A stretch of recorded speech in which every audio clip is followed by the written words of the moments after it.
All right, is that time of the year? We are SKOL'ing with the enemy. Week 1, we got Evan Wanish from Mr. Bucs Nation in the house.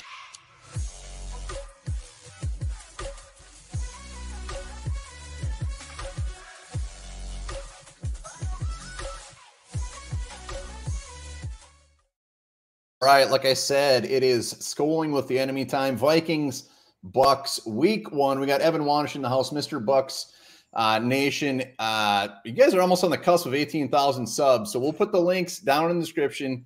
Go give those guys a sub. Give them a little crap. Hopefully after the Vikings beat the Bucs, you can give them a little crap in the comments, but give them a sub. Evan, greatly appreciate you hopping on, man. Thanks for joining. Yeah, absolutely, guys. Really appreciate you having me on here. And yeah, really excited for real football to be back. So really pumped. Yes, absolutely. Like I said, you guys almost 18,000 subs. We're like only halfway there. We're amateurs compared to you. So bow down to you. No. Yeah, we appreciate it. We appreciate everything, and appreciate you having me on yet again. Well, hopefully the love will be mutual. I mean, the goal out of this is to pick your brain a little bit on the Bucs. Hopefully for Vikings fans, we're feeling good about Sunday after what you tell us, but damn it, just say whatever is in your heart. But before we go a little bit deeper into it, high level, I mean, nobody is being overly nice to the Bucs as far as record projections, as far as expectations this year. As somebody who is following the Bucs day in and day out, is that fair? Are they going to suck?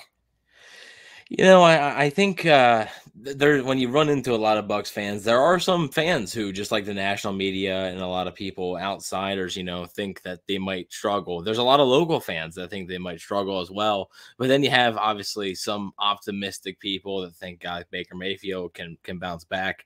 I think it's somewhere in the middle. I think there's too much talent, specifically on the defensive side of the football, to where I just think their defense is going to be able to keep them in a lot of games, and maybe they'll be able to steal a couple that people weren't maybe expecting them to. So I don't believe Caleb Williams is going to be rocking a Buccaneers jersey like many do, but I'm not sure about their chances to win the division per se. I think it's somewhere in the middle there.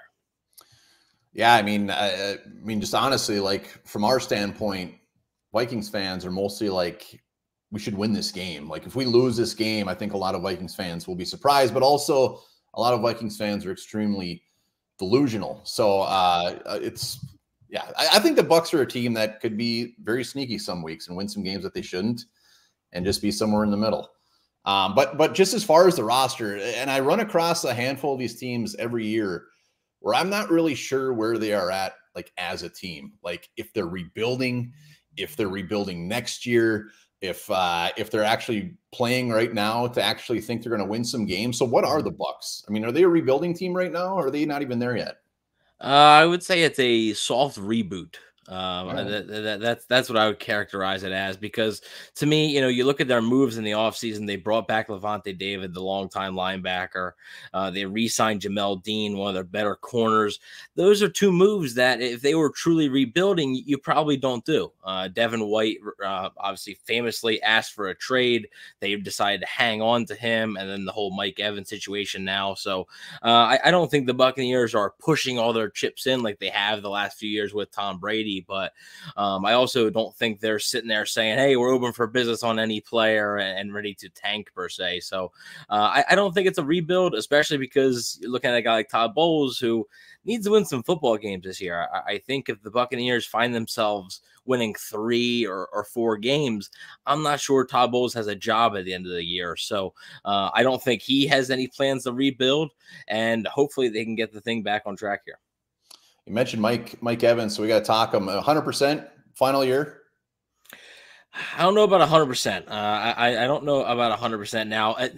There's a deadline, of course, the day before the game, September 9th. I don't believe they're going to get a deal done before that deadline. I just don't think that the timing is going to work out. However, I'm not going to rule anything out. Mike Evans and the Buccaneers have been very good to each other. Mike Evans on and off the field has been great in the Tampa community, and even better on the field. So I think it's tough to navigate a number right now. He's going to be over 31 years old. Typically, when you see wide receivers reach that age, they start to slow down a little bit. And especially for a guy that doesn't really rely on his speed like Mike Evans, if he gets even slower, how is he going to be able to attack defenses that way? I don't think it's 100% his final year, but it does look more murky than it ever has. That this could be his final year in Tampa, which isn't really what any Bucs fan wants to hear. But unfortunately, the NFL is a business. So I think this is the hard part of the business here. Start preparing your heart emotionally, mentally. Adam Thielen, to see him go to a Panthers uniform was like a big old kick to the crotch. So Mike Evans is that one's gonna hurt. That one's gonna hurt when he moves. Yeah, I think it always does. And whenever obviously Mike Evans, the 7th overall pick way back in 2014, was current GM Jason Light, his first ever draft pick as Buccaneers GM. So has been with the team his whole career. It's always stings a little extra when it's a guy like that, especially a guy who's had so much success in that uniform. All right, you mentioned Baker Mayfield. Just what is the hope with this guy? Is this is expectations that he's going to come in for a year and you're going to figure it out, or is there actual hope that he might just bounce back and you may have a quarterback for the next couple of years? I think they're hoping that Dave Canales, the offensive coordinator, comes from Seattle, worked with Geno Smith last year. I think they're hoping that Baker Mayfield can have a Geno Smith type season where he bounces back. Maybe not to the level of Geno Smith, making the Pro Bowl and everything like that. But I do think the Buccaneers are hoping that Baker Mayfield can bounce back in that way. Only signed a 1-year deal, so not really a whole lot of risk involved for the team. If Baker Mayfield struggles, they can, if he struggles during the season, they can go to Kyle Trask. Or if he struggles, during the season, they want to keep him as a starter, they can move on pretty easily in the offseason, find a new guy. But I think they would like to have Baker Mayfield as their solution for the next few years. I don't think they want to be in the quarterback market. So if Mayfield were to be able to play well enough to earn a second contract, I think that'd be something that they would be pretty open to as a organization. You mentioned Kyle Trask. Any hope that he's even close to a future quarterback for the Bucs? At this point, probably not. Like in my mind, it's year 3, hasn't started an NFL game, an NFL regular season game. And the telling thing to me was the Buccaneers had everything wrapped up last year. Their week 18 game against Atlanta, everything was wrapped up. They knew that they were going to be, they clinched the division. They knew they were going to be the 4th seed. There was no way to get a higher seed. And they started Tom Brady in that game. Tom Brady came out after a few drives. Then they put Blaine Gabbert in. And to me, that signaled that maybe they don't believe in Trask, because why would you not give Trask those reps, right? That's a perfect opportunity to give him live in-game reps in the regular season. Instead, Gabbert played a good bit of the game. Trask came in, I think, in the 4th quarter, played 2 drives, maybe 3 drives, just didn't really have much of a shot. And some people questioned this summer whether it was a true quarterback competition or whether it was always Baker Mayfield's job and Kyle Trask never really had a shot. I think there's somewhere in the middle there. I think that if Trask played well enough, I think he'd be your starter right now. But Mayfield played well in the preseason games. Trask didn't do quite enough, I don't think. So as far as future outlook, I would say this season is probably now or never. Now, he could get an opportunity during the season. That doesn't mean he won't get that opportunity if Mayfield struggles or if Mayfield gets hurt. 2 things that he's dealt with in the past is injuries and inconsistency. So I don't know if you've seen the last of Kyle Trask, but certainly for his long-term development and is he going to be a Bucs starter 3 years from now? I'd say probably not. And look on the bright side. At least he's still on your roster. We took Kellen Mond the same round, same year, and that dude's long gone. So you got one up on us. Once again, we got Evan Wanish from Mr. Bucs Nation joining us. Give their butts a sub down in the description. Let's talk about the game on Sunday. Just looking at it from your standpoint, what scares you the most about facing the Vikings week 1? I mean, it's got to be facing Justin Jefferson to me. I mean, it is just, it's going to be a tall task. And not only Justin Jefferson, but Jordan Addison, obviously the 1st-round rookie who I really liked coming out of USC. And then KJ Osborne is a good player as well. He's made a lot of plays. I had Kirk Cousins and Justin Jefferson on my fantasy team last year, so I caught a lot of Vikings games for that reason. And KJ Osborne always seemed to come up with plays. So TJ Hawkinson as well just got a brand new deal. I think it's got to be these weapons, and can Tampa's secondary match up with these weapons? Because right now, Tampa's secondary, I think, is good, but it's also very thin. So if there's an injury in this game, if a guy like Carlton Davis or Jamel Dean gets a little dinged up, has to come out, I think it could be a pretty long day for the Buccaneers secondary facing this Vikings trio of receivers and then a really good tight end as well.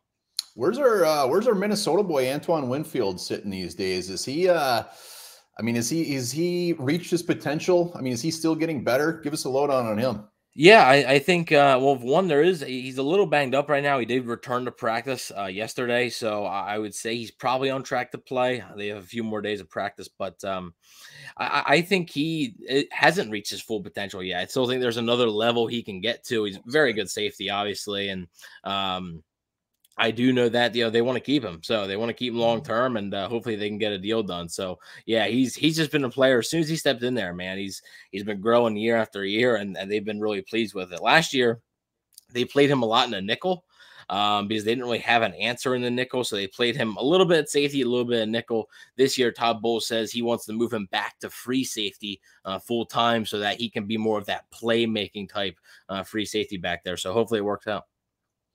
It's Vikings fans' dreams that they throw the bank at him when he becomes a free agent and comes back home, baby. That hurt so bad when we passed on him in the draft. It hurts. It hurts. It's good to see he's still getting better.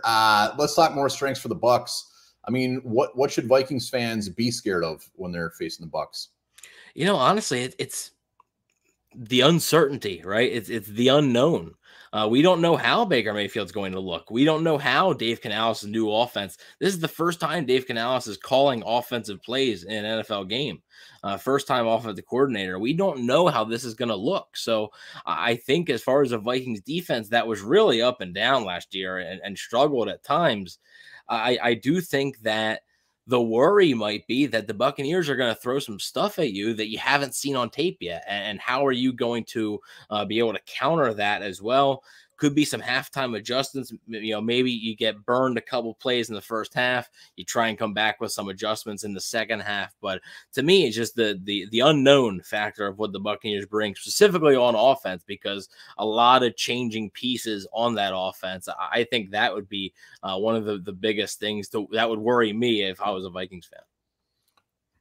Your offensive line seems to be jumbled up quite a bit from last year. The Vikings defensive line has a lot to prove. Their defense as a whole has to play 10 times better than it did last year, but a chance of really the only chance of that happening early is playing a crappy offensive line.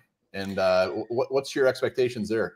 Yeah, honestly, closer we get, kind of more concerned with the offensive line than the quarterback situation. If you want me completely honest, they have a lot of reshuffling, a whole lot of reshuffling. Ryan Jensen, who they were hoping was going to be their starting center for this year, missed all of last year, is going to be missing this year again, which is likely going to be a career-ending injury. Tristan Wirfs, all-pro right tackle. They moved him to the left side. So how do you, what's that transition going to be like? That's sort of an unknown. Then they have Cody Mauch, who at right guard is a guard from, I don't even remember the college, but I think it's North Dakota. North Dakota State, baby. Yeah, North Dakota State, yeah. Got a great beard on him. Great set. Yeah, he's got to be a fan favorite by now. Yeah, he definitely is. He definitely is. But you guys got some guys we loved. A small school guy, how is he going to translate to the NFL right away? Luke Gedeke is playing right tackle. He struggled mightily last year. Actually was at guard, had to be replaced mid-season. And then Robert Hainsey's filling in at center. And then left guard, you have Matt Filer, who's a veteran. But I do think it was a solid signing at the time. But I do like to remind people, he's basically playing almost for the minimum. He's not playing for a lot of money.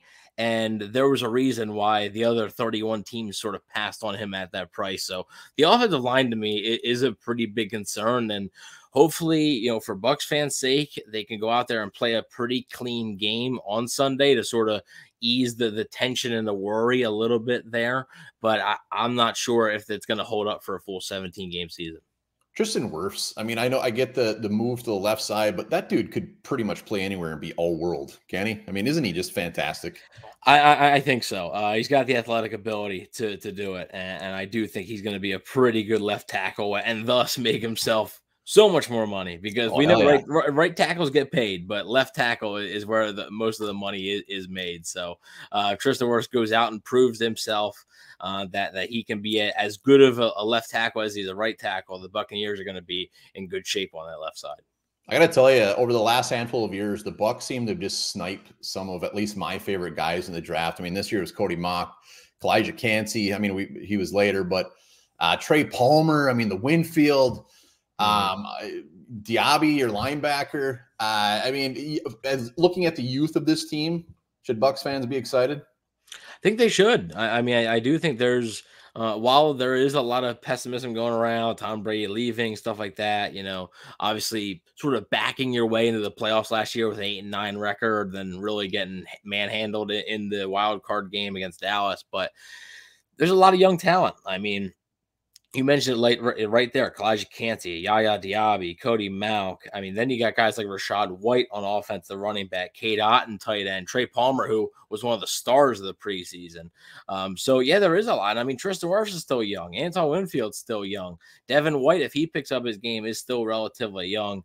There is a lot to be excited about, I think. And you also have guys that are still in their primes right now and are still young enough, like Chris Godwin, like Vita Vea, Carlton Davis, Jamel Dean. So I do think while there's some reasons to be pessimistic for sure, but I also think that the youth on this team, and trust me, youth is going to play a huge part in this Buccaneers season overall.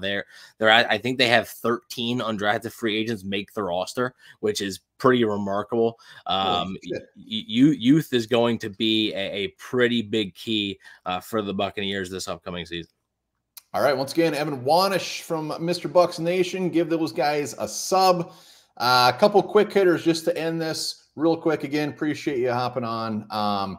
Sleeper player for the Bucs in 2023. Who's a guy that nobody's talking about that might surprise somebody? Might surprise you. I think it's Cade Otton, the tight end. Was a 4th-round pick last year, played solid as a rookie, had a solid rookie season, but it's had a pretty good training camp. And I do think that another year of development could be a pretty good thing for him. I do think Dave Canales' offense is going to rely on the tight ends a bit more than in the past Tampa Bay offenses. So I would look for Cade Otton to maybe be that sleeper guy that sort of breaks out as maybe consideration for a top 15 tight end when the year is all said and done. Worst starter right now for the Bucs. If you could take a guy and just get him off the field, who is it? It's tough. Probably Luke Gedeke, the right tackle. Just would like a more stabilizing option, I would say.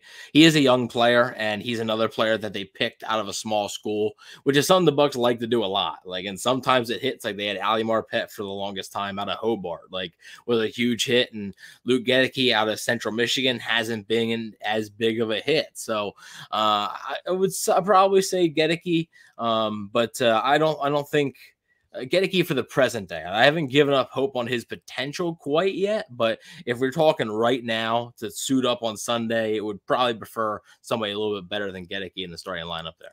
Well, he's one of our most loyal viewers, so he's watching this right now. He's not going to be very happy. Oh. All right, one more quick hitter. Tom Brady, are you happy it's over? I mean, it's just fine to move on.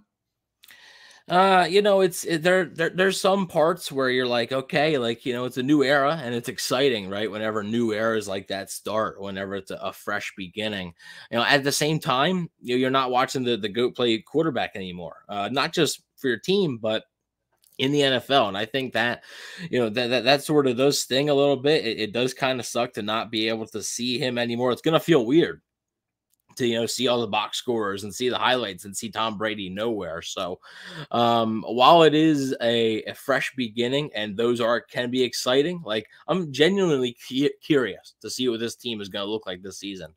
But at the same time, it does kind of damper the mood that hey, Tom Brady's not just playing for your team. He's not in the NFL anymore. So a little bit of both there. It had to have been a wonderful thing Had to have been a wonderful Yeah. thing Oh, to it see was. that It guy was in your favorite team's jersey, Katie. even when they were struggling, last year, there was just times like the game against the Rams, the game against the Saints, like just those Brady magic moments where you're like, yeah, like that dude like is just insane. All right, we'll leave you on this. So not necessarily a score prediction, but how do you see things shaking out on Sunday, week 1, when football is back? Vikings, Yeah, Bucs. How do you see it shaking out? I do think it's going to be a relatively close game. I do buy into the team should play their starters in the preseason. So Kirk Cousins not playing a snap in the preseason kind of does concern me a little bit on the Minnesota side. But at the same time, like I think Minnesota is probably the better team. Could the Bucs catch them by surprise in a few areas? I do think so. I think if this game was being played in Tampa, I think the Bucs would have a better chance. I think the Vikings offense and specifically those weapons that I mentioned a little bit earlier might be a bit too much for Tampa's defense. I think the Bucs offense still working out, still trying to get acclimated to the new offense. I think they might struggle a little bit, even though the Vikings defense struggled at times last year.